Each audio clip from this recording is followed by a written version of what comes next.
Peddapalli parliament ప్రజలందరికీ నా హృదయపూర్వక నమస్కారాలు, నా హృదయపూర్వక ధన్యవాదాలు. ఇంత పెద్ద ఎత్తున నాకు ఈరోజు ప్రజలందరూ వాళ్ళ ఆశీర్వాదం ఇచ్చినందుకు నేను కృతజ్ఞతలు తెలుపుతున్నాను.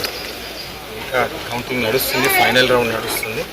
అది పూర్తిగా కాగానే వాళ్ళు వాళ్ళ టోటల్ కౌంట్ చెప్తారు. కానీ ఇప్పటికైతే చాలా నాకు పెద్ద ఎత్తున ఆశీర్వాదం ఇచ్చిన ప్రతి ఒక్క పెద్దపల్లి పార్లమెంట్ ప్రజలందరికీ నా హృదయపూర్వక ధన్యవాదాలు. ఈ పెద్ద బాధ్యత నాకు చిన్న వయసులో ఇచ్చినందుకు ఖచ్చితంగా కృషి చేసి పెద్దపల్లి పార్లమెంట్ అభివృద్ధి కోసం నేను పనిచేస్తాను ఎల్లప్పుడు అని చెప్పి ఈ సందర్భంగా అందరికి తెలియజేస్తూ, ఈ సందర్భంగా అక్కగారి ఆశీస్సులు నా మీద ఉన్నాయని చెప్పి పెద్ద ఎత్తున గుర్తు చేసుకుంటున్నాను. పెద్దపల్లి పార్లమెంట్ ప్రజలందరూ అక్కగారిని గుర్తు చేసుకొని, వివేకాన్ని గుర్తు చేసుకొని నాకు ఈరోజు ఆశీర్వాదం ఇచ్చినందుకు చాలా ధన్యవాదాలు.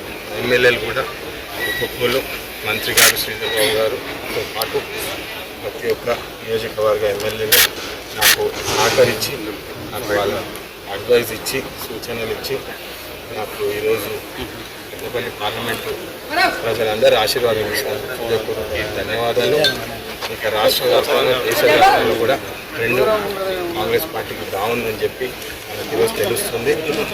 రేవంత్ రెడ్డి గారు, రాహుల్ గాంధీ గారు, పెద్దలందరూ పెద్ద ఎత్తున కష్టపడి ఈరోజు మంచి రిజల్ట్స్ వస్తున్నాయని చెప్పి కోరుకుంటూ ముగిస్తున్నాను.